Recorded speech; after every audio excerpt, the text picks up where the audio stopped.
Bonjour à tous et bienvenue sur Easily Bourse, la chaîne qui t'aide à investir. Comme broker, personnellement, j'utilise Trade Republic pour mon CTO et Boursobank pour mon PEA qui offre 2 millions petits bonus à l'inscription en utilisant les liens présents sous la vidéo. Aujourd'hui, je te retrouve pour l'analyse express de la société Porsche, ticker P911. L'entreprise originaire de Stuttgart est spécialisée dans la conception, la fabrication et la commercialisation de voitures de sport de luxe aux performances mondialement reconnues. Le groupe propose également des services de financement et de pièces détachées. Porsche est un groupe international assez bien diversifié qui réalise 12% de son chiffre d'affaires en Allemagne, 21% en Europe, 23% en Chine, 29% en Amérique du Nord et 15% dans le reste du monde. L'activité du groupe s'organise autour de 5 thématiques dont la vente de véhicules qui représente 77% de ses ventes, les prestations de services financiers avec 8,4%, la vente de pièces détachées avec 4,7%, la vente de véhicules d'occasion avec 3,5% et les autres services avec 6,4% de ses ventes.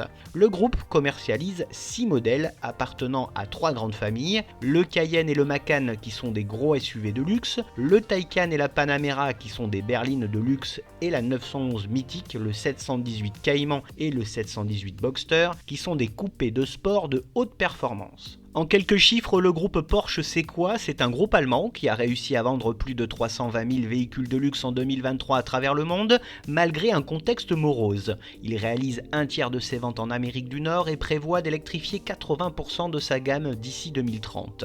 Il emploie environ 40 700 collaborateurs et son chiffre d'affaires s'est élevé à 40,5 milliards d'euros en 2023. Côté actionnariat, le constructeur Porsche allemand appartient à la holding familiale fondatrice Porsche Piëch, nommée Porsche SE, qui est le principal actionnaire de Volkswagen AG. Le constructeur Porsche AG est quant à lui introduit en bourse en 2022 avec un faible flottant ne représentant que 12,5% du capital. Voyons maintenant ensemble les principaux fondamentaux du groupe.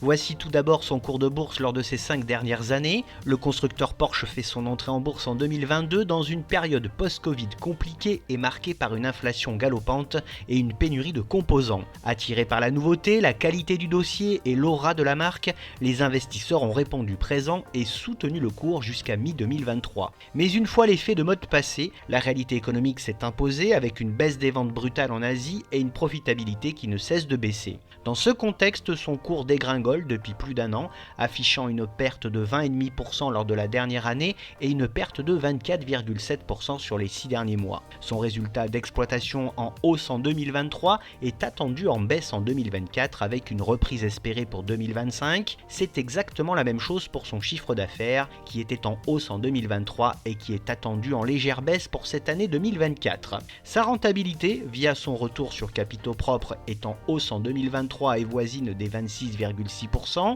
Elle devrait néanmoins bien baisser en 2024 avant de se stabiliser au cours des prochains exercices. Le groupe a un endettement assez faible et gérable qui de plus est en baisse au fil du temps.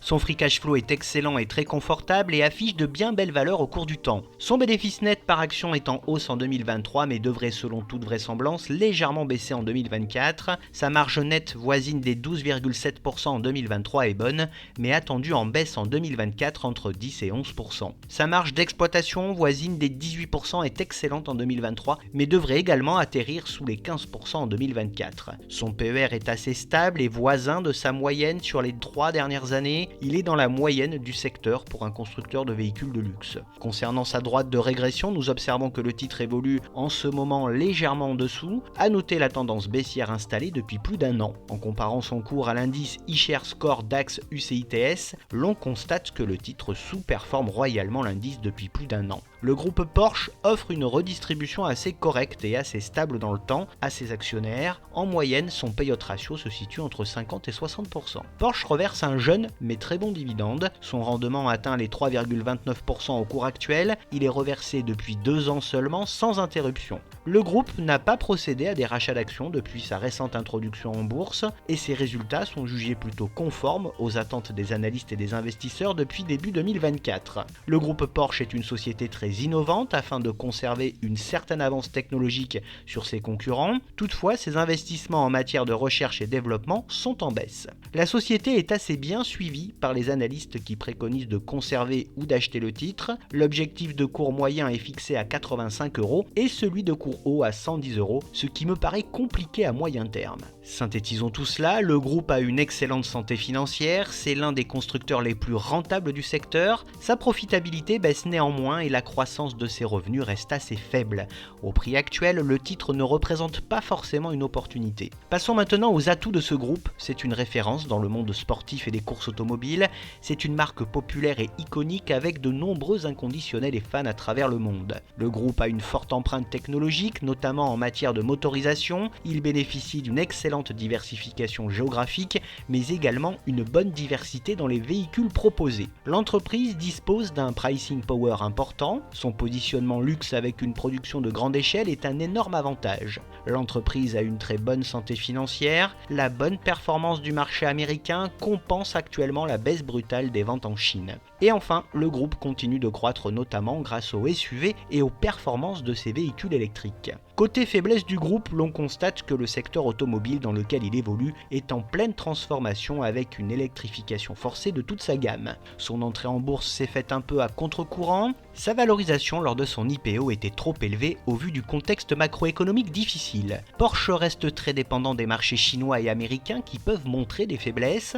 ses produits sont chers et s'adressent à une clientèle très restreinte. Son secteur est très concurrentiel, les coûts d'entretien de ses produits sont jugés exorbitants par les clients et sont parfois un frein à la vente. Les investissements en recherche et développement sont très coûteux afin de garder des avantages concurrentiels et enfin des problèmes d'approvisionnement en composants ont pénalisé le groupe ces dernières années. Pour terminer, quelle est donc mon opinion sur ce groupe ? C'est une marque mythique du secteur automobile alliant performance et luxe. Son bilan financier est solide mais sa profitabilité s'effrite au fil du temps. Cela reste un groupe moins sensible à la cyclicité du secteur automobile mais tout de même impacté par le contexte économique actuel. Côté investissement, personnellement, je n'ai pas investi dans Porsche, ne souhaitant pas prendre position dans le secteur automobile pour le moment. C'est quand même l'une des marques les plus rentables du secteur, mais avec une tendance baissière à moyen terme. Un retour sur les 63 € me paraît raisonnable afin d'envisager les 76 puis les 93 €. Bien entendu, cette vidéo ne reflète que mon propre ressenti et n'est sûrement pas un conseil d'investissement ni d'achat ou de vente. Je n'encourage donc personne à investir dans ce titre sans avoir étudié de près ses fondamentaux. Comme tu l'as peut-être déjà remarqué, afin de réaliser toutes mes vidéos, j'utilise énormément le site Zone Bourse qui n'est autre que le leader de l'information financière avec plus d'1 million d'investisseurs. Sur Zone Bourse, tu trouves toutes les informations nécessaires à n'importe quel boursicoteur. Si tu veux bénéficier de formations premium, analyser, recevoir des rapports financiers et surtout avoir accès aux 3 portefeuilles Europe, US et Asie très performants, mais aussi à l'un des stock screeners les plus puissants du marché, alors rejoins-moi, profite jusqu'à 25% de réduction sur ton abonnement via le lien présent dans la description de la vidéo. Bref, n'oublie pas de liker la vidéo si elle t'a plu et à t'abonner à la chaîne. Pour te tenir au courant de toutes les dernières nouveautés de mes investissements, tu peux également me retrouver sur Facebook, Twitter, Instagram et sur le site Moning. Je te retrouve avec plaisir prochainement pour de nouvelles analyses et n'oublie pas en attendant qu'investir, c'est préparer ton avenir.